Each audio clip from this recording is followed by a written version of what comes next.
Bagaimana kelemah lembutan itu akan membukakan kebaikan baik untuk kita sendiri ataupun orang lain. Dan ini sesuai dengan sabda Rasulullah sallallahu alaihi wasallam dalam hadis riwayat Muslim, "Marifqu fi syai'in illa zana wa ma nuzi'a an syai'in illa syana."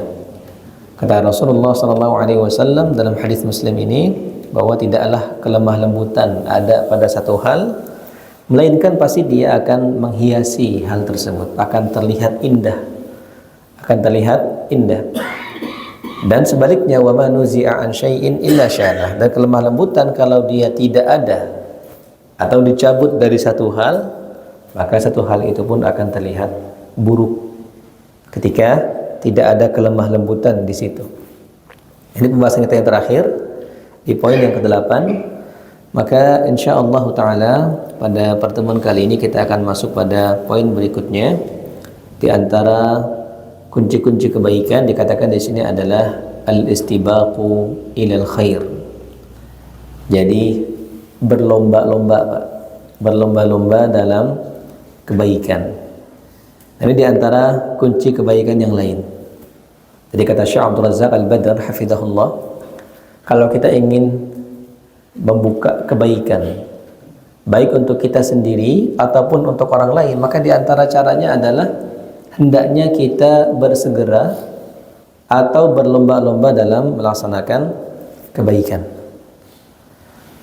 Dan kalau kita bicara tentang berlomba-lomba dalam kebaikan atau bersegera dalam kebaikan, maka tentu banyak sekali ayat yang berbicara tentang ini. Karena berlomba dalam kebaikan itu adalah perintah sebenarnya, adalah kewajiban sebenarnya. Allah Subhanahu wa taala berfirman dalam surat Al-Baqarah di ayat 148, kata Allah Subhanahu wa taala, "Fastabiqul khairat." Kata Allah Subhanahu wa taala, berlomba-lombalah kalian dalam khairat, dalam kebaikan. Begitu juga dalam surat Ali Imran misalnya Allah katakan, "Wasari'u ila maghfiratin min rabbikum wa jannatin 'arduha ka'ardis sama'i wal ard." Kata Allah Subhanahu wa taala, "Wasari'u," bersegeralah kalian, ila maghfiratin min rabbikum, untuk menuju ampunan Allah Subhanahu wa taala, wa jannah, dan menuju surga yang luasnya seluas langit dan bumi. Jadi kalimat bersegera dan berlomba dalam kebaikan ini banyak dalam Al-Quran, sehingga ini merupakan kewajiban sebenarnya. Tapi di balik itu semua, ternyata ketika seorang berlomba-lomba dalam kebaikan, itu akan membukakan kebaikan-kebaikan untuk dirinya sendiri ataupun untuk orang lain. Dia akan mendatangkan kebaikan-kebaikan yang lain.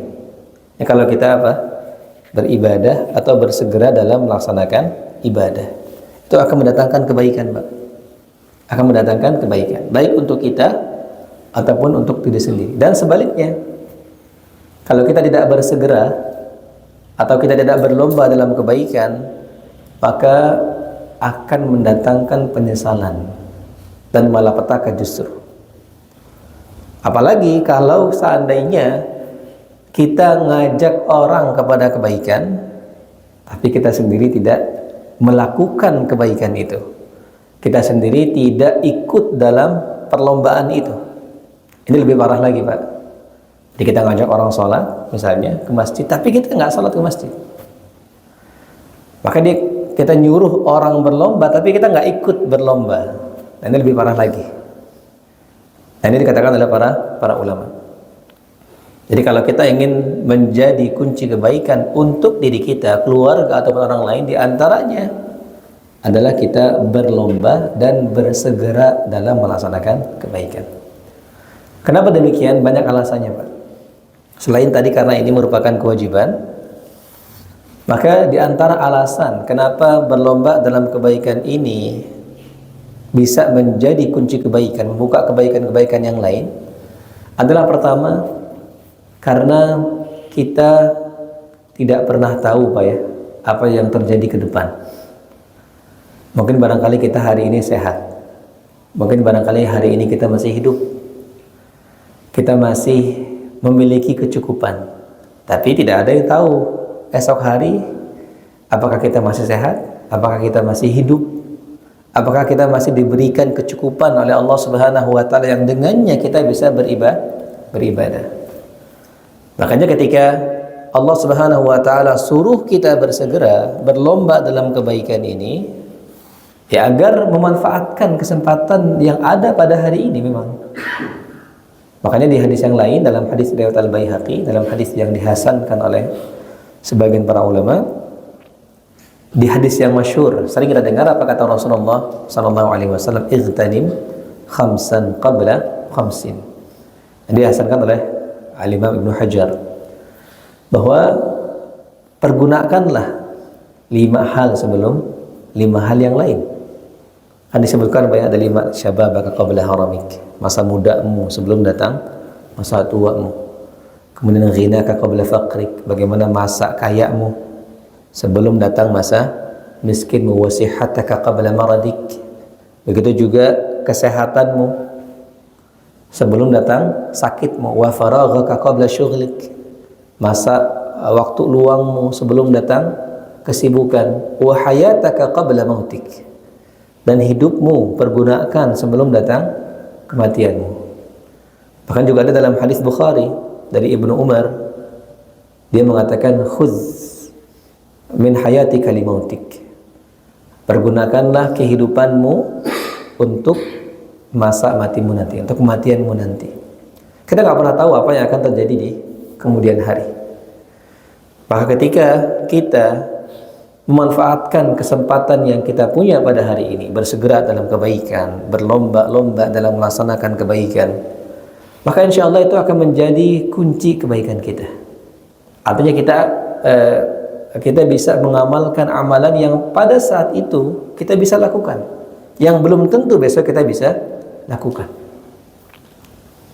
Terlebih lagi, ini yang luar biasa Pak, orang yang senantiasa rutin dalam melaksanakan ibadah, maka ketika bila mana dia sakit di kemudian hari, yang menghalangi dia untuk melakukan ibadah yang rutin dia lakukan, Allah Subhanahu wa taala akan tetap tuliskan pahala untuknya.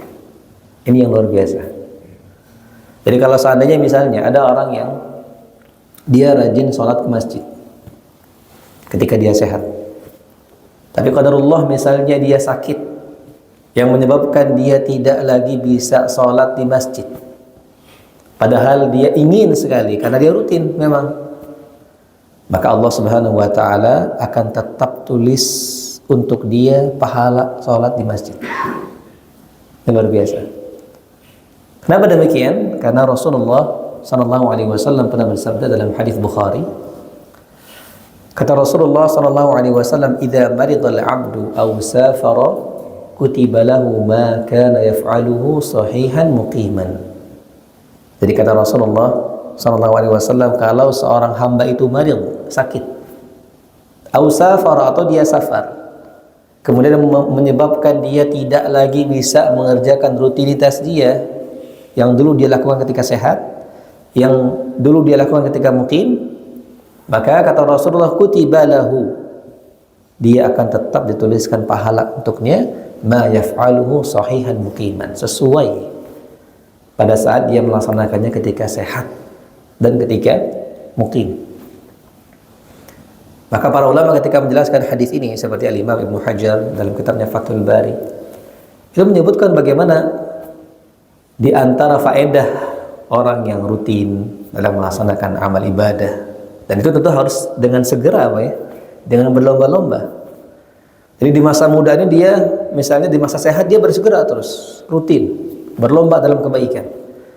Maka seandainya kemudian dia sakit, Allah Subhanahu wa taala akan tetapkan pahala untuknya sebagaimana dia dulu muda, sebagaimana dulu dia rutinkan ibadah ini. Ini kan kunci kebaikan.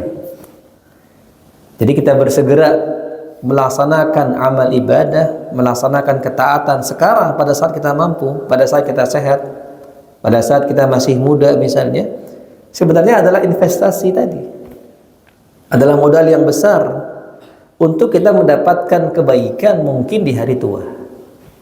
yang mungkin kita nggak bisa lagi, mungkin pergerakan terbatas supaya ketika sudah tua. Maka masa muda inilah ketika dia bersegera dalam melaksanakan ketaatan di masa muda, dia akan mendapatkan pahala yang tetap terus sama walaupun dia sakit. Ini keuntungan yang pertama.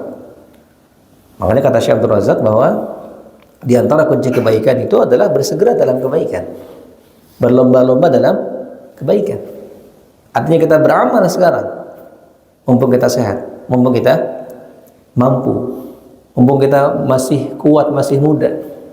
Karena nanti ketika kita tidak mampu lagi, dan pasti akan datang waktunya, gitu ya. Kalau seandainya umur kita panjang, pasti akan tua, tidak akan muda selamanya. Nah, banyak hal-hal yang tidak lagi bisa kita lakukan pada saat kita muda, pada saat kita sehat. Maka pahalanya tentu berkurang, gitu Pak ya. Maka kalau seandainya orang bersegera dulu pada saat sehat, nah pahalanya tetap akan Allah tulis sama, sempurna. Dulu dia sering sholat berjamaah di masjid ketika dia sehat, maka ketika dia sakit nggak bisa sholat berjamaah di masjid, dia akan tetap ditulis pahala sholat berjamaah di masjid. Ini kunci, jelas ini kunci kebaikan. Jadi bersegera dalam kebaikan, membuka kebaikan di hari esok. Ini alasan yang pertama. Kenapa berlomba-lomba dalam kebaikan atau bersegera dalam kebaikan merupakan kunci dari kebaikan yang lain. Yang kedua, dan ini dikatakan oleh Al-Imam As-Sa'di dalam tafsirnya ketika beliau menafsirkan ayat Al-Baqarah tadi di ayat 148. Al-Imam As-Sa'di mengatakan bahwa Allah Subhanahu wa taala dalam ayat ini, Pak, memerintahkan kita untuk berlomba.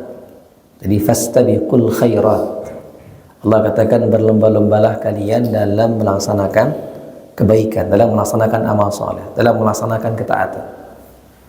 Allah Subhanahu wa taala tidak mengatakan if'alu al khairat, kerjakanlah kebaikan, enggak. Nah, ini luar biasa Pak ya. Jadi kata Imam As-Sa'di dalam tafsirnya, Allah Subhanahu wa taala dalam ayat ini tidak mengatakan kerjakanlah kebaikan, beramallah kalian dengan amal soleh, enggak, tapi berlomba-lombalah. Allah memilih kalimat istibaq, Allah memilih kalimat musabaqah. Seakan-akan Allah Subhanahu wa taala ingin memberikan pesan kepada kita bahwa dalam beramal itu, Pak, kita harus punya jiwa berkompetisi. Jadi kalau dalam beramal itu kita harus punya jiwa berkompetisi. Bukan dalam artian untuk menjadi lebih baik daripada yang lain, bukan, tapi kita punya jiwa berkompetisi, seakan-akan kita berlomba dalam melaksanakan amal ibadah ini. Kenapa demikian? Dikatakan oleh beliau dalam tafsirnya, kata beliau, wal amru bil istibaqi ila al khairat qadrun zaidun 'ala al amri bi fi'lil khairat. Kata beliau bahwa perintah untuk berlomba-lomba dalam kebaikan ini artinya lebih besar perintahnya daripada hanya perintah untuk mengerjakan kebaikan. Kenapa demikian? Fa innal istibaqa ilaiha yatadammanu fi'luha wa takmiluha wa iqa'uha ala akmalil ahwal wal mubadarah ilaiha. Karena perintah berlomba-lomba itu mengandung beberapa hal. Pertama, perintah untuk mengerjakan amalan tersebut. Yang kedua, perintah untuk menyempurnakan amalan tersebut. Yang ketiga, perintah untuk menjadikan amal tersebut adalah amal yang terbaik. Dan yang keempat, perintah untuk bersegera dalam melaksanakan amal itu. Jadi perintah berlomba-lomba itu lebih baik daripada hanya perintah mengerjakan, gitu ya. Kerjakan ini. Itu masih oke. Tapi ketika berlomba-lomba dalam melakukan ini, nah itu secara tidak langsung Allah Subhanahu wa taala perintahkan kita 4 hal. Mengerjakan amal itu, ini perintah yang pertama. Yang kedua, menyempurnakan amal itu. Yang ketiga, berusaha menjadikan amal itu menjadi amalan yang terbaik. Dan yang keempat, bersegera melaksanakannya langsung pada saat itu juga. Itulah makna dari berlomba-lomba. Kenapa demikian, Pak? Kita coba contohkan dengan kehidupan kita, Pak ya. Kalau kita berlomba atau orang yang sedang berkompetisi, misalnya dalam kompetisi membuat logo misalnya, Pak. Ini kan desain grafis gitu, Pak. Membuat logo misalnya pemerintah sayembara. Ada hadiahnya misalnya untuk pemenang pertama, logo terbaik. Kira-kira, Pak, para peserta lomba ini dalam membuat logo itu, kira-kira dia akan buat logo biasa aja, atau dia akan berusaha membuat logonya logo yang terbaik, sempurna, penuh dengan makna? Kira-kira yang mana, Pak? Orang lagi lomba nih, kita pengen menang nih. Misalnya revisi atau mendesain ulang logo Al-Furqan misalnya gitu, Pak ya. Kalau seandainya ada orang yang berlomba, nggak mungkin dia cuma tulis doang Al-Furqan gitu, nggak mungkin. Karena dia tahu pasti dia akan kalah. Tapi para peserta pembuat logo ini akan berusaha semaksimal mungkin membuat logo yang paling menarik, paling baik, gitu ya. Kemudian paling mudah diingat dan penuh dengan makna filosofinya, pasti. Namanya orang berlomba. Atau perlombaan membuat nasi goreng gitu ya, terserah. Maka orang yang berlomba yang betul-betul ingin menang, nggak mungkin dia cuma masak nasi doang, nggak mungkin. Pasti dia akan berusaha pakai topping segala macam, pakai rasanya. Dia akan berusaha yang terbaik pasti. Karena berlomba. Nggak ada orang yang berlomba dengan serius pengennya kalah, tuh nggak ada. Pasti dia pengennya menang. Maka dia akan hadirkan usaha dia itu dengan yang paling sempurna, yang paling baik, dan dia akan bersegera dalam menyelesaikan tugas dalam perlombaan itu. Maka begitulah atau itulah bahasa yang Allah pilih. Allah katakan fastabiqul khairat. Berlomba-lombalah kalian dalam kebaikan. Artinya dalam sholat misalnya, maka Allah itu ingin kita dalam sholat itu punya jiwa kompetisi. Artinya kita harus sholat dengan sholat yang paling baik nih. Kita harus betul-betul perhatikan rukunnya. Kita betul-betul perhatikan wajib sholat, sunnah-sunnah sholat, harus khusyuk. Pokoknya kita serahkan yang terbaik saat ini. Jadi kita harus punya jiwa kompetisi. Nah dari situlah kemudian tadi kunci kebaikan tadi. Beda dengan orang yang misalnya ketika sholat, Pak, dia sholat hanya sebagai penggugur kewajiban. Kira-kira sholatnya bagaimana, Pak? Ya sudah, dia hanya melaksanakan rukun doang paling tidak. Bahkan kalau ada surat yang lebih pendek daripada Al-Kautsar, dia baca surat pendek itu. Kalau orang sholat itu hanya sebagai penggugur kewajiban. Tapi kalau orang yang sholat dia punya tadi, dia berjiwa kompetisi tadi. Dia tahu bahwasanya dia harus menyembahkan ibadah yang paling baik, paling sempurna kepada Allah Subhanahu wa taala, maka dia akan berusaha tuh. Apapun sunnah yang ada dalam sholat dia lakukan. Maka itu jadi kunci kebaikan akhirnya kan gitu, Pak ya. Jadi sholat dia itu akhirnya jadi sholat yang penuh dengan pahala. Karena tadi, Pak ya, orang kadang kita ada dua orang sholat bersebelahan, itu secara pahala itu nggak sama mereka. Banyak faktor yang membedakan orang, walaupun dia sholatnya sama gitu, Pak ya. Paling ketika kita sholat subuh tadi, apakah pahala kita sama masing-masing? Jawabannya enggak. Jadi itu Allah yang tahu, Pak ya. Tapi pahala kita nggak bakal sama. Di antara kita mungkin ada yang lebih ikhlas, di antara kita mungkin ada yang lebih khusyuk pada saat tadi sholat. Semua kan berbeda-beda. Di antara kita tadi ada yang sholat subuh mungkin ya hanya menggugurkan kewajiban aja. Ada yang sholat subuh ya karena memang dia senang sholat di masjid misalnya. Banyak faktor yang membuat pahala orang itu berbeda-beda. Nah di antara faktor yang menyebabkan sebuah amal itu penuh dengan pahala adalah ketika dia punya jiwa berlomba-lomba ini. Jadi ketika dia sholat dia punya punya perasaan bahwa saya ini harus mempersembahkan sholat yang paling baik, paling sempurna untuk Allah Subhanahu wa taala. Karena tadi inilah inti dari perlombaan. Dari orang yang berlomba pasti dia akan berusaha menghasilkan yang terbaik. Maka ini dua alasan gitu Pak. Jadi kenapa berlomba-lomba dalam kebaikan itu bisa menjadi kunci kebaikan yang lain? Ya tadi, ini sebagai investasi untuk hari esok. Barangkali kita tidak bisa lagi sholat di masjid. Barangkali ada beberapa ibadah yang kita nggak bisa lagi lakukan. Maka kalau kita segera lakukan sekarang, rutinkan, maka itu pahalanya akan tetap mengalir sama sebagaimana kita lakukan ketika sehat. Yang kedua tadi, karena kalau kita berlomba-lomba dalam kebaikan, kita punya jiwa kompetisi dalam beramal soleh, kita akan berusaha menghasilkan, menghadirkan ibadah yang paling baik, paling sempurna untuk Allah Subhanahu wa ta'ala. Dan sebaliknya, kita ngomong kerugiannya Pak ya. Kerugian jika seandainya kita ngajak orang kepada kebaikan, tapi kita tidak ikut berlomba dalam hal itu. Nah, ini kan sering terjadi Pak ya. Jadi kadang-kala kita itu kalau ngajak orang khususnya dalam amal soleh, dalam ketaatan, seakan-akan kita itu tidak menjadi pesertanya gitu ya. Seakan-akan kita ya kalian aja, kalau saya enggak seperti itu. Makanya perkataan Nabi Syuaib ini luar biasa ya, dalam surat Hud ayat 88. Nabi Syuaib ketika mengajak kaumnya untuk beribadah kepada Allah Subhanahu wa taala, apa kata beliau?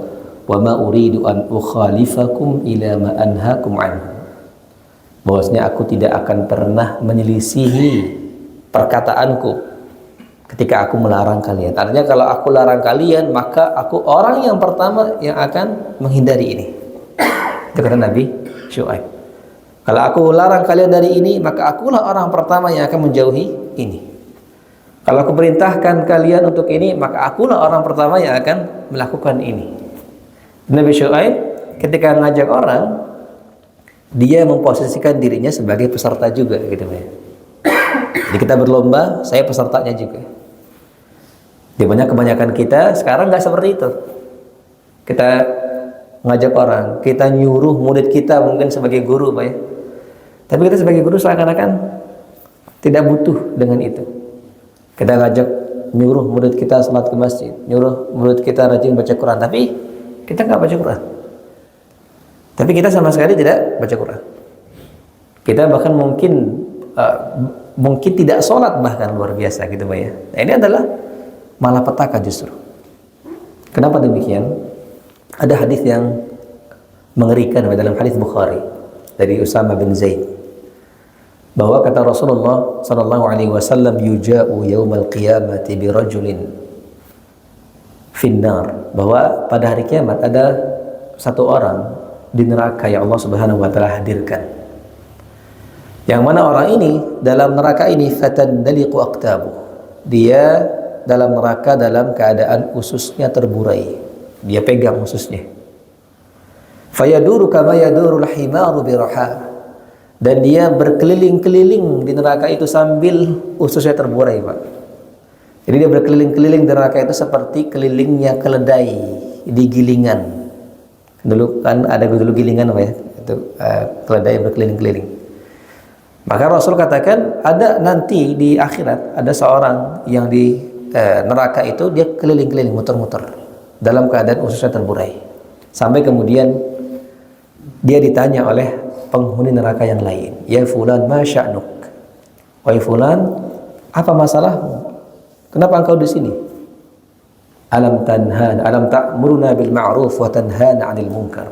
Bukankah dulu engkau di dunia selalu beramar ma'ruf?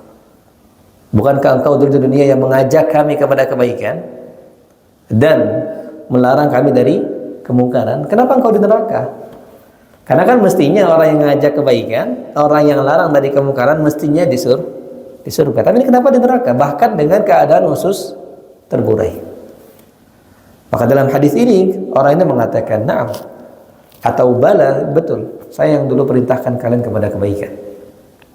Tapi kuntu amurukum bil ma'ruf wa la ati.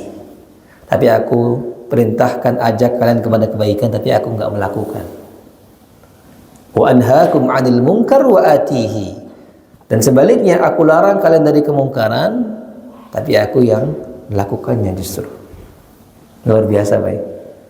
Jadi ternyata tadi ketika seorang bahkan ngajak, inginnya jadi kunci kebaikan, dia ngajak orang kepada kebaikan, tapi dia tidak punya usaha untuk ikut berlomba dalam kebaikan tersebut, maka justru ancaman neraka yang menunggu dia. Maka kemudian seorang muslim itu bahkan wajib hukumnya gitu, baik kita ini semua untuk berlomba-lomba dalam kebaikan semampu kita. Dan Allah tadi katakan fastabiqu al khairat, berlomba-lomba dalam kebaikan. Ini diantara kunci-kunci kebaikan yang bisa membuka kebaikan-kebaikan yang lain untuk kita. Nah, berikutnya di poin berikutnya, di antara kunci kebaikan pula yang dapat mendatangkan kebaikan untuk diri kita sendiri ataupun orang lain adalah dikatakan di sini tadzakkurul akhirah wal wuquf baina yadayillah, yaitu kita mengingat akhirat, selalu mengingat akhirat dan selalu mengingat hari di mana kita berdiri di hadapan Allah Subhanahu wa taala. Nah, ini di antara poin penting juga, Pak ya. Walaupun ini sebenarnya sering kita dengar. Bahkan sudah banyak ayat dalam Al-Qur'an atau bahkan mungkin kita semua sudah tahu bahwa akhirat itu lebih kekal, lebih baik daripada dunia. Banyak dalilnya. Kalau kita bicara tentang dalil, banyak sekali, Pak ya. Dalam Al-Qur'an misalnya di surat yang sering kita dengar saja, misalnya dalam surat Al-A'la, Sabbih isma rabbikal a'la. Allah katakan wal akhiratu khairun wa baqa. Dan akhirat itu adalah lebih baik dan lebih kekal. Begitu juga tentang dunianya, rendahnya dunia.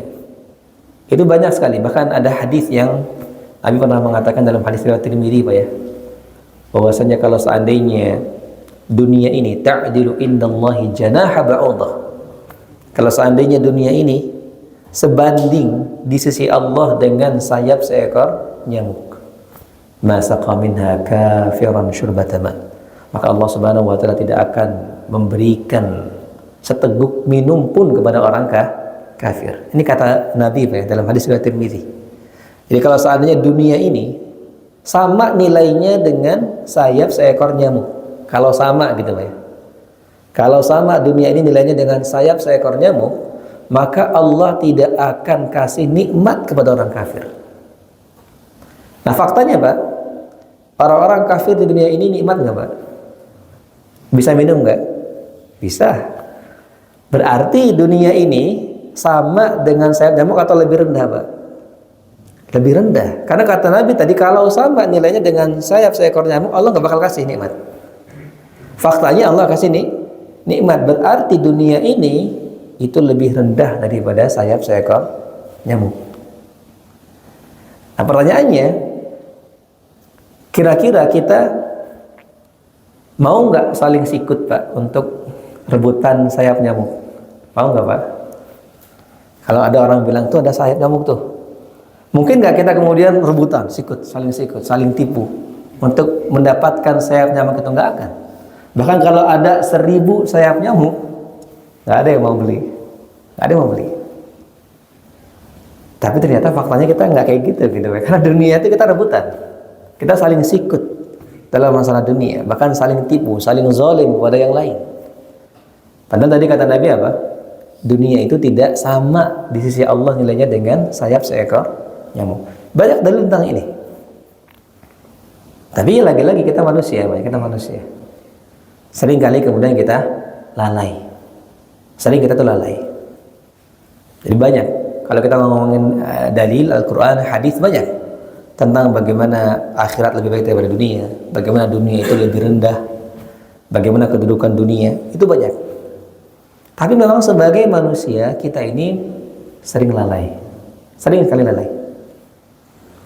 Maka bagaimana caranya kita selalu ingat kepada akhirat, gitu ya? Atau apa penyebab kita kemudian lalai, lupa terhadap akhirat? Maka banyak sebabnya, tapi yang paling besar menjadi faktor banyaknya orang lalai adalah masalah dunia. Masalah dunia. Masalah dunia ini. Dengan isinya apa ya? Di dunia itu kan ada harta, ada keluarga, dan lain-lain. Itu semua yang membuat kita lalai. Makanya kalau kita lihat dalam beberapa ayat dalam Al-Quran seperti At-Takatsur ya, Allah katakan apa? Alhaakumut takatsur. Jadi takatsur itu artinya bermewah-mewahan, saling berbangga-bangga dengan kemewahan harta. Allah katakan alhaakum, bahwa at-takatsur ini, bermewah-mewahan ini telah melalaikan kalian.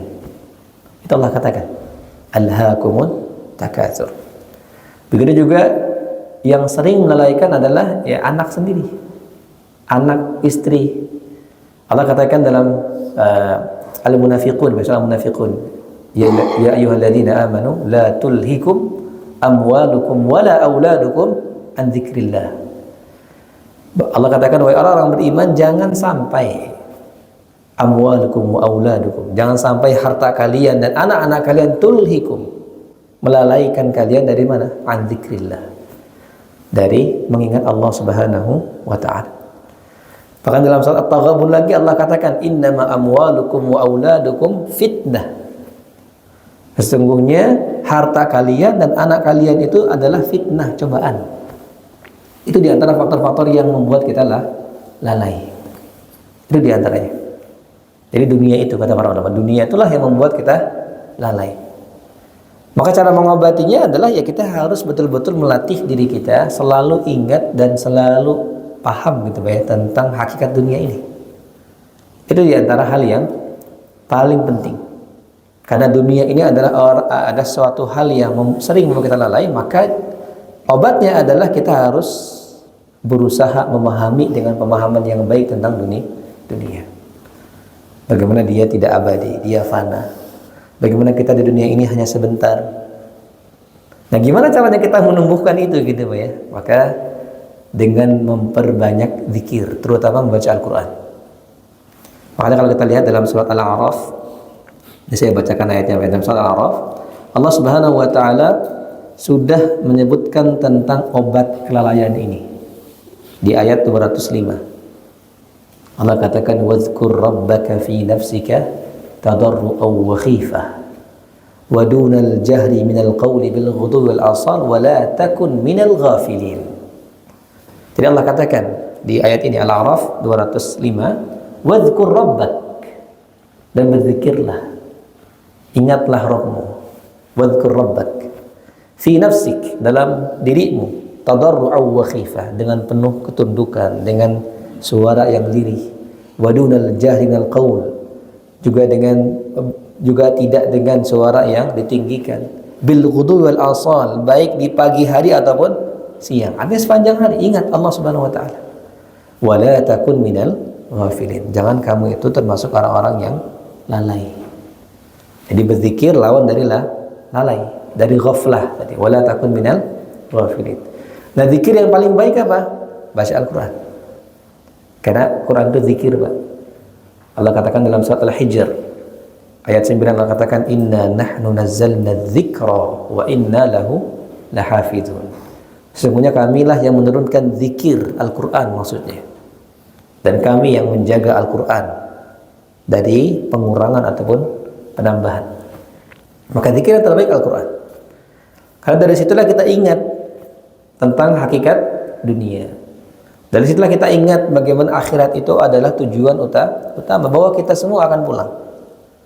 Jika kita baca Quran gitu Pak ya, lewat ayat kullu nafsin dha'iqatul maut, bahwa setiap jiwa pasti akan mati, ingat kita. Jadi itu kuncinya. Bahkan kita sering baca Al-Fatihah setiap salat, ya kan Pak, 17 kali minimal dalam sehari. Di situ ada pengingatan terhadap hari akhir, maliki yaumiddin. Allah Subhanahu wa ta'ala pemilik hari pembalasan. Cuma lagi-lagi tadi Pak, kita manusia terus, kita penuh dengan kelalaian. Kita bahkan nggak tahu arti ayat itu, bahkan apalagi merenungi ayat itu, maliki yaumiddin. Itu memang kekurangan kita. Karena manusia itu memang tidak akan pernah sempurna, Cuman usaha kita adalah kita berusaha. Kalaupun kita salah, kita harus beristighfar. Makanya apa kata Rasulullah? Kullu bani Adam khata' wa khairul khata'in at-tawwabun. Semua manusia pasti salah. Semua manusia pendosa. Tapi wa khairul khata'in, sebaik-baik pendosa adalah at-tawwabun, yang dia bertaubat setelah itu. Dia istighfar, dia ngaku salah. Dia ngaku salah. Makanya di antara hal yang perlu kita usahakan juga gitu Pak ya. Jadi kalau kita selalu ingat terhadap akhirat, terhadap bagaimana nanti kita berdiri di hadapan Allah Subhanahu wa taala, maka itu bisa membuka kebaikan-kebaikan untuk kita dan menutup keburukan. Jadi kita ingat tentang akhirat, akhirnya beramal saleh. Di antara kunci yang lain agar kita dibukakan kebaikan-kebaikan yang lain, yaitu selalu ingat kepada Allah Subhanahu wa taala. Nah, kemudian berikutnya, dan ini juga pernah kita bahas Pak ya, karena memang ini juga kunci kebaikan, yaitu apa? Murafaqatul akhyar wa mujalasatus salihin. Jadi berteman dengan orang-orang baik. Ini juga penting. Di pembahasan kita yang dulu tentang sebab naik turunnya iman gitu Pak ya. Di antaranya adalah teman, maka begitu juga ini. Kunci-kunci kebaikan juga teman. Karena temannya sama juga, temannya juga hal yang sangat penting dalam kehidupan kita. Jadi dengan siapa kita berteman, dengan siapa kita bersahabat, dalam artian teman baik Pak ya. Dalam artian teman baik. Karena kalau namanya teman kan banyak. Tapi yang punya pengaruh besar kepada seseorang itu adalah teman dekatnya. Dan teman dekat. Maka teman dekat ini seringkali mempengaruhi temannya. Makanya Nabi katakan dalam hadis riwayat Abu Dawud, dan hadis ini juga insya Allah semua kaum muslimin pernah dengar barangkali. Nabi katakan al-mar'u ala dini khalili falyanzur ahadukum man yukhalil. Bahwa seseorang itu tergantung agama dari temannya. Khalil itu bukan cuma teman aja, tapi teman dekat, ya, kekasihnya. Khalil. Jadi orang itu akan sama dengan bagaimana agama teman dekatnya. Falyanzur ahadukum man yukhalil. Maka hendaknya kalian itu perhatikan dengan siapa kalian berteman. Bahkan juga ada perkataan para ulama, Sufyan Ats-Tsauri. Beliau mengatakan laisa syai'un ablagha fi fasadi rajulin wa salahihi min sahib. Bahwa tidak ada faktor yang lebih besar dalam mempengaruhi kebaikan atau keburukan seseorang daripada teman. Itu faktor paling besar. Jadi karakter kita itu gitu Pak ya, itu faktor yang paling besar membentuk karakter seseorang adalah teman dekatnya. Itu kata Sufyan Ats-Tsauri. Kadang-kadang kala kita lihat juga anak-anak gitu Pak ya, apalagi anak-anak yang sudah sedikit besar, dia lebih dengar temannya daripada orang tuanya kadang. Jadi di antara fakta bagaimana teman itu memang begitu berpengaruh kepada seorang, terutama seorang muslim. Maka tadi lagi-lagi kembali kepada hadis yang pernah kita bahas juga, ketika Nabi mengumpamakan teman yang baik dengan penjual minyak wangi, sementara teman yang buruk itu sebagai pandai besi. Jadi kata Rasulullah dalam hadis Bukhari Muslim bahwa matsalul jalisis salih, bahwa perumpamaan teman baik yang saleh itu ya seperti orang yang jual misk, jual parfum. Kalau kita berteman dengan dia ada 3 kemungkinan gitu, imma an yahdiyaka. Kemungkinan yang pertama, dia akan kasih kamu hadiah parfum. Atau yang kedua, imma an tabta'a minhu. Kemungkinan yang kedua, kamu beli parfum dia. Atau kemungkinan yang ketiga, an tajida minhu rihan thayyibah. Kamu akan mendapatkan wangi dari orang ini. 3 kemungkinannya. Begitu juga sebaliknya, orang yang berteman dengan teman yang buruk seperti pandai besi. Imma an tuhriqa badanak aw thawbak. Kemungkinan pertama, dia akan membakar bajumu atau badanmu. Wa imma an tajida minhu rihan khabithah. Atau kemungkinan yang lain, kamu mendapati bau busuk dari orang ini. Nabi banyak mengumpamakan tentang bagaimana pentingnya teman ini. Maka kalau seandainya teman kita baik, maka dia akan membukakan pintu-pintu kebaikan untuk kita. Karena seringkali Pak ya, kita lagi nongkrong tiba-tiba ngapain gitu Pak ya. Dari nongkrong itu tiba-tiba ngomongin apa, tiba-tiba bergerak. Nah, kalau ngomongannya baik gitu ya, lagi nongkrong misalnya lagi sarapan bareng-bareng, tiba-tiba ya satu ngajak gitu ya, ayo kita baca Quran. Wah, langsung baca Quran semuanya bareng-bareng. Tapi kebanyakan nggak kayak gitu. Lagi nongkrong ngajaknya mancing gitu ya, mancing, bareng mancing. Lagi nongkrong, ayo jogging, ikut jogging semua. Kan seperti itu memang. Nah, coba kalau itu baik gitu Pak ya. Kalau itu baik, nah itu akan mengajak kita kepada kebaikan. Atau yang paling ini di antara contoh baik, ini kita kasih contoh baik. Kita nongkrong misalnya di masjid gitu Pak ya. Ya, tiba-tiba ada salah satu jamaah yang nggak kelihatan. Yang mana Bapak ini? Oh, katanya sakit, ya kita jenguk. Nah, ini kan luar biasa nih. Ini baik. Jadi dari nongkrong tadi lahirlah kebaikan menjenguk orang sakit. Jadi di antara contoh nyata bagaimana teman baik itu membukakan jalan kebaikan. Yang mana kalau kita sendiri kita nggak lakukan itu. Gitu ya. Kalau kita sendiri kita mungkin nggak jenguk orang. Tapi ketika kita bersama teman-teman kita yang sering sholat di masjid tadi, kita bareng-bareng menjenguk orang sakit. Maka ini diantara contoh nyata bagaimana betul-betul pengaruh teman itu dia akan berpengaruh besar kepada kita. Kalau teman kita baik, maka dia akan membukakan pintu kebaikan. Sementara kalau teman kita buruk, dia akan membukakan pintu keburukan. Nah, kemudian yang terakhir Pak ya, Masya Allah yang terakhir atau dua lagi sebenarnya di sini. Yang dua, ada dua lagi. Ini masih lama atau masih baik? Ada dua lagi, ada dua lagi. Yang pertama ini pertama terakhir berarti nomor berapa nih Pak? Itu tadi 9 ya, sekarang 10 berarti. Adalah jangan pernah meremehkan kebaikan sekecil apapun. Nah, ini diantara kunci kebaikan. Jangan pernah kita meremehkan kebaikan sekecil apapun. Dan ini sesuai dengan hadis Nabi dalam hadis riwayat Muslim. Nabi itu pernah bilang la tahqiranna minal ma'rufi syai'an walau an talqa akhaka biwajhin talqin. Ini berangkat dari hadis ini. Jadi Rasul pernah mengatakan janganlah kalian itu meremehkan, la tahqiran. Jangan kalian itu meremehkan minal ma'rufi syai'an. Jangan pernah kita meremehkan amal soleh, amal kebaikan walau sekecil apapun. Walau an talqa akhaka biwajhin talqin, walaupun hanya sekedar kita tersenyum ketika bertemu dengan saudara kita. Ini kan ringan loh ya, remeh buat sebagian orang. Tapi kata Nabi jangan remehkan itu. Jangan remehkan itu. Walau an talqa akhaka biwajhin talqin, walaupun engkau tersenyum terhadap saudara, itu kebaikan yang jangan pernah diremehkan. Kenapa? Kenapa sebabnya? Karena inilah kunci kebaikan, Pak. Kenapa dia jadi kunci kebaikan? Karena kita tidak pernah tahu amal mana yang akan mengantarkan kita masuk ke dalam surga. Kita kan nggak pernah tahu, Pak. Dan faktanya di hadis-hadis yang lain, Nabi pernah menyampaikan ada orang-orang yang masuk ke dalam surga dengan amalan yang mungkin remeh di mata orang. Dalam hadis Bukhari, Pak ya, disebutkan di sini bahwa dulu sebelum kalian Nabi bicara kepada para sahabat.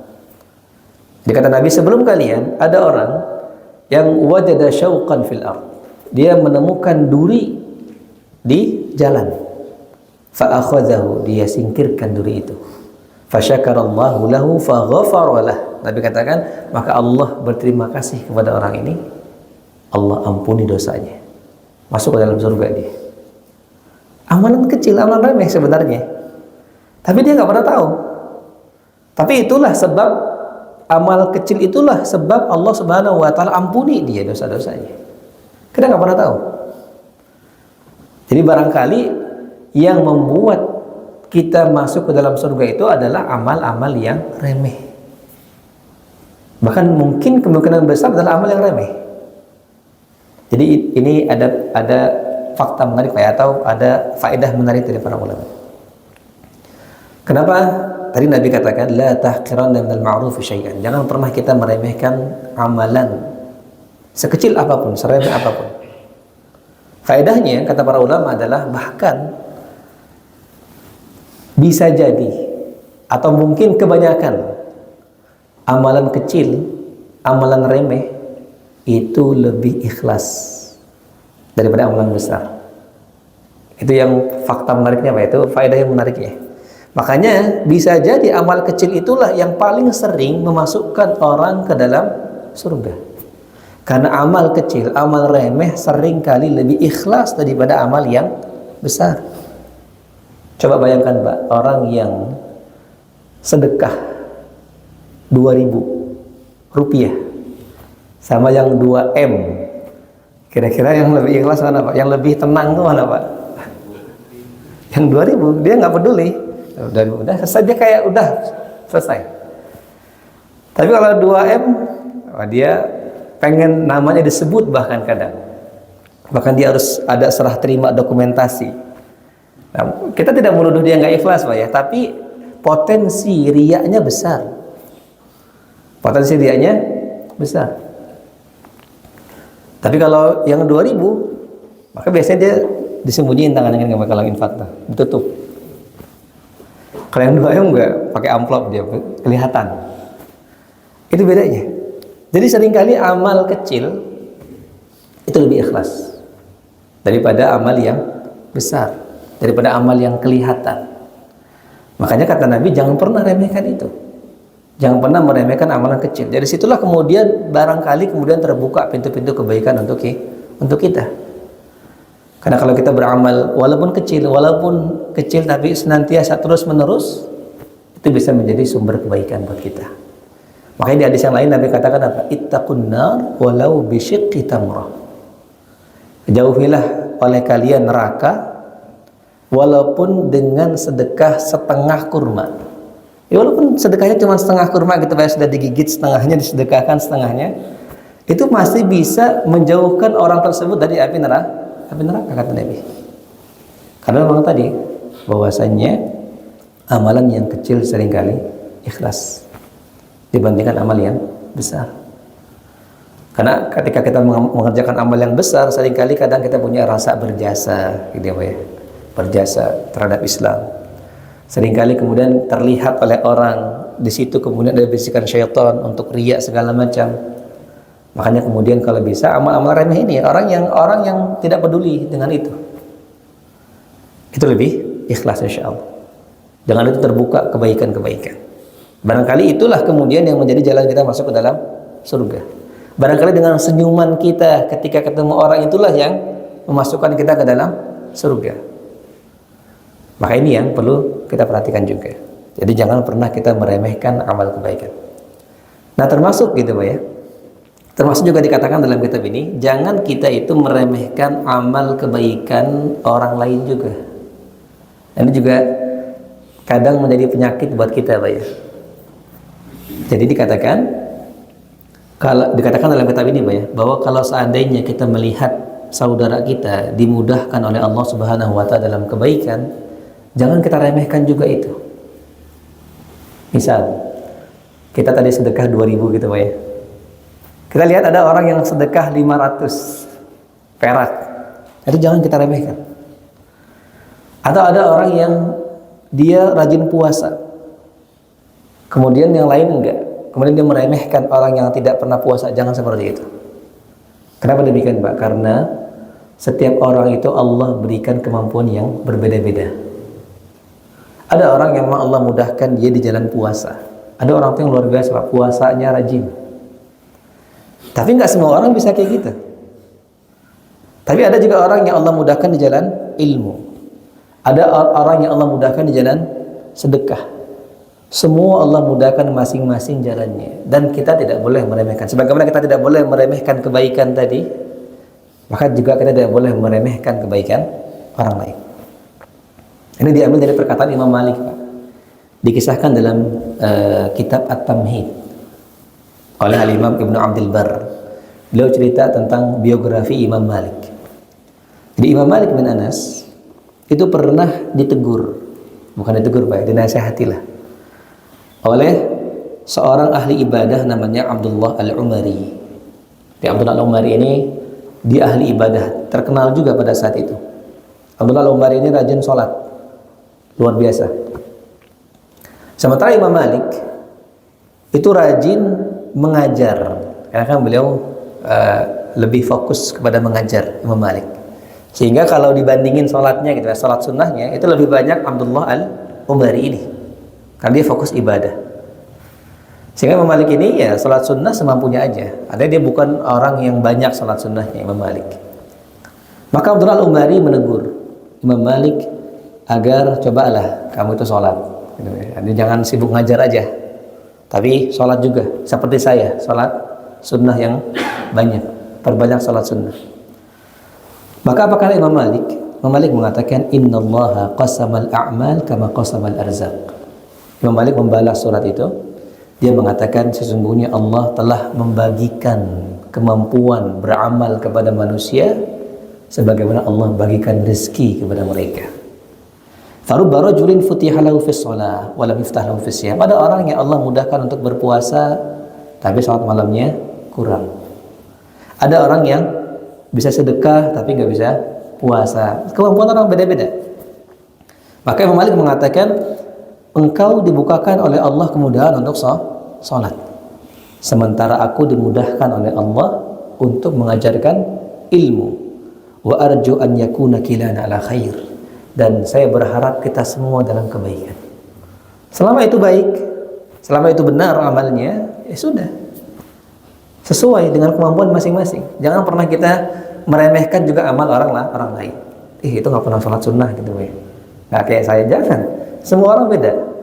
Semua orang itu beda. Ada orang yang bisa puasa dia, luar biasa, Senin Kamis rajin.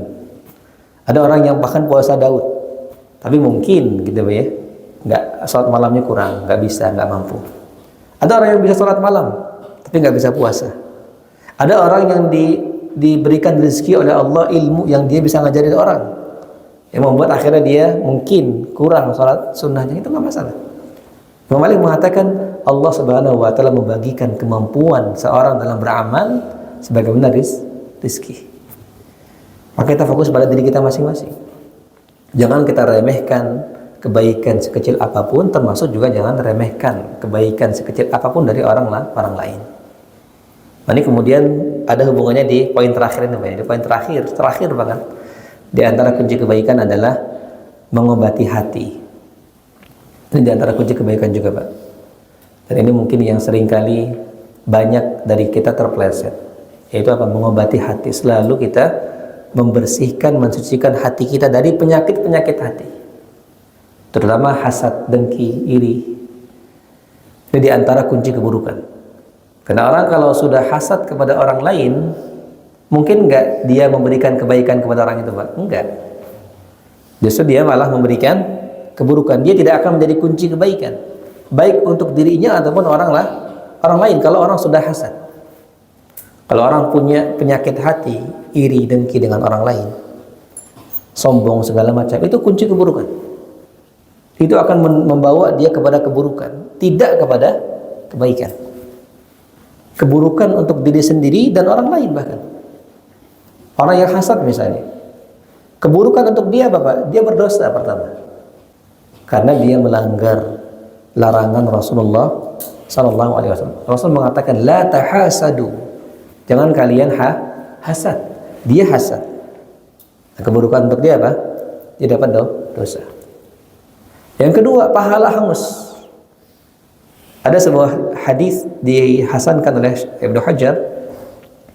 Itu dikatakan iyyakum wal hasad fa innal hasada ya'kulul hasanat kama ya'kulun narul hatab.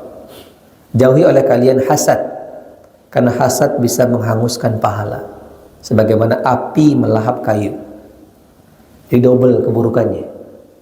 Dia dapat dosa karena melanggar larangan Nabi, dia terhapus pahalanya, orang yang hasad. Yang ketiga, dia sakit hati sendiri. Kan gitu orang yang hasad, Pak ya. Dia tetangganya dapat nikmat beli sepeda baru, dia hasad. Dia yang panas. Tetangganya mah enak main sepeda kemana-mana, dia panas sendiri. Dia kesel sendiri, sakit hati. Maka itu keburukan buat dia. Keburukan buat dia. Maka orang yang hasad tidak akan pernah dia menjadi kunci kebaikan, tidak akan pernah. Dia akan melahirkan keburukan untuk diri dia sendiri ataupun orang lain. Orang lain ketika orang hasad kadang sampai apa? Merusak barang tetangganya misalnya, atau dibunuh misalkan, ada orang yang hasad. Itu yang paling parah. Yang jelas adalah semua penyakit hati itu akan mendatangkan keburukan. Sehingga kalau seandainya kita ingin menjadi kunci kebaikan, maka hendaknya kita sering-sering membersihkan hati. Sering berdoa Pak ya. Banyak doanya, di antaranya adalah doa hadis riwayat Muslim yang mengatakan Allahumma ati nafsi taqwaha wa zakkiha anta khairu man zakkaha anta waliyuha wa maulaha. Nabi katakan Allahumma ati nafsi taqwaha. Ya Allah, berikanlah jiwaku ini ketakwaan. Ini doanya Pak ya. Wa zakkiha, dan bersihkan dia dari penyakit hati. Wa zakkiha anta khairu man zakkaha. Engkau sebaik-baik pembersih hati. Anta waliyuha wa maulaha. Engkau pemilik hati dan engkaulah penolong hati tersebut. Maka demikian barangkali Pak ya, karena ini sudah biru juga, sudah jam 6.12 berakhir. Alhamdulillah pembahasan kita berkaitan dengan kunci-kunci kebaikan. Jika ada pertanyaan barangkali boleh ditanyakan. Wallahu a'lam bishawab. Ada apa ya Pak? Silakan Pak. Assalamualaikum warahmatullahi wabarakatuh. Waalaikumsalam warahmatullahi wabarakatuh. Anak bertanya, pembeda ganjaran pahalanya orang yang ikhlas dalam beramal dengan orang yang ria yang untuk mendapatkan pujian orang lain. Tentunya itu kan ada perbedaan jauh. Ya, itu apakah orang yang ria itu dia tetap masih mendapatkan ganjaran? Oh, ya, Masya Allah. Selain daripada pujian orang tentunya yang akhirat nanti. Ya, Masya Allah. Nah, pertama gitu Pak ya, ria itu kan termasuk ke dalam kesyirikan. Dia itu masuk dalam syirik, tapi syirik kecil. Nah, kaidahnya setiap syirik itu tidak akan diterima oleh Allah Subhanahu wa taala. Itu kaidahnya gitu ya. Baik itu syirik besar ataupun syirik kecil. Artinya tidak ada pahala sama sekali dalam amalan tersebut, bahkan dosa. Makanya ada dalam itu hadis qudsi, dalam hadis qudsi, hadis riwayat Muslim, Allah itu pernah berfirman, man amila amalan asyraka fihi ma'i ghairi taraktuhu wa syirkah. Bahwa barang siapa yang mengerjakan sebuah amalan dan dia melakukan syirik dalam amalan tersebut, baik syirik kecil ataupun syirik besar, taraktuhu wa syirkah. Aku akan tinggalkan dia dan sekutunya. Artinya Allah tidak akan terima. Itu kaidahnya. Nah, cuman bedanya gitu Pak ya, antara syirik besar dan syirik kecil. Kalau syirik besar ini dia bisa merembet, artinya bukan hanya amalan yang tercampur syirik itu saja yang tidak diterima, tapi dia bisa menghapus semua amalan yang ikhlas juga. Itu syirik besar. Dia menghapuskan semua amalan. Makanya Allah katakan lain asyrakta la yahbatanna 'amaluk. Allah katakan kepada Nabi Muhammad dalam surat Az-Zumar, lain asyrakta la yahbatanna 'amaluk. Wahai Muhammad, kalau engkau berbuat syirik besar, menyekutukan Allah, menyembah selain Allah, la yahbatanna 'amaluk, akan hangus semua amalmu. Nah, ini syirik besar gitu ya. Sementara syirik kecil, riya di situ termasuk dia hanya menghanguskan amalan yang tercampur syirik saja. Ada amalan yang ikhlas tetap diterima yang kemarin gitu Pak ya. Tapi yang ikhlas ini aja, itu yang nggak diterima. Jadi nggak ada pahala, dia berdosa, nggak diterima amalannya, hanya yang itu saja kalau riya. Tapi kalau syirik besar, menyembah selain Allah Subhanahu wa taala, bukan hanya amalan itu, tapi semua amalan akan terhapus dan dia keluar dari agama Islam. Kalau riya enggak. Ini perbedaannya adalah amalan dia enggak diterima, sementara orang yang ikhlas dia akan dapat pahalanya. Wallahu a'lam bishawab. Tapi kalau perasaan itu timbul setelahnya gitu. Oh, setelah beramal. Kadang-kadang kita kan Baik. di awal kita ikhlas. Betul Pak. Nah, tapi berjalan waktu, kadang-kadang dapat pujian dari orang. Nah, itu timbul di situ. Nah, Masya Allah. Pertama kalau sudah berlalu gitu Pak ya, itu insya Allah amalannya sudah masuk dalam hitungan. Cuma kita punya tugas untuk hati kita saja. Jadi makanya Syekh Utsaimin dalam kitabnya Qaul Mufid di kitab Tauhid, itu beliau pernah merinci gitu Pak ya, riya ini kalau dia masuk sebelum amalan atau di tengah amalan atau di sesudahnya. Jadi beliau rinci. Kalau riya masuk sebelum amal, Bahkan orang itu beramal karena riya dasarnya, itu nggak diterima amalannya. Nggak diterima amalannya, dia berdosa. Kemudian kalau riya ini masuk di tengah, gitu ya, di tengah, maka kewajiban kita harus menepis itu. Tapi kalau seandainya tidak tertepis misalnya, nanti tergantung ibadahnya. Kalau ibadahnya yang berkaitan dari awal sampai akhir seperti sholat gitu ya, sholat kan dari rakaat pertama sampai rakaat terakhir nyambung, nggak kepisah. Maka kalau di tengah-tengah, misalkan dia sholat zuhur, rakaat 1, 2 ikhlas, ketiga mulai riya, keempat.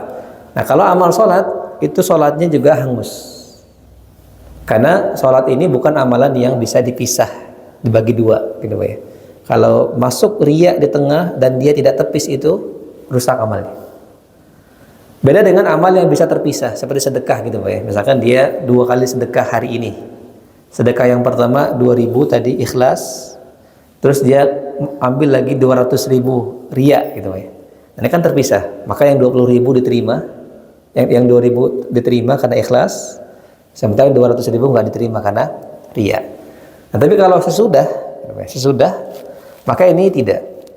Jadi dia sudah selesai amalnya dan dia beramal dengan ikhlas insya Allah. Cuman dia punya tugas lain gitu ya, untuk menata hati tadi. Ketika dia dapat ujian, dia harus berusaha mengendalikan hati dia. Jangan sampai dia riya di situ. Kalau sudah amal gitu ya. Ya kalau sudah amal, insya Allah dia tidak akan merusak amal yang sudah berlalu. Tapi dia punya tugas ini, dia hatinya ini.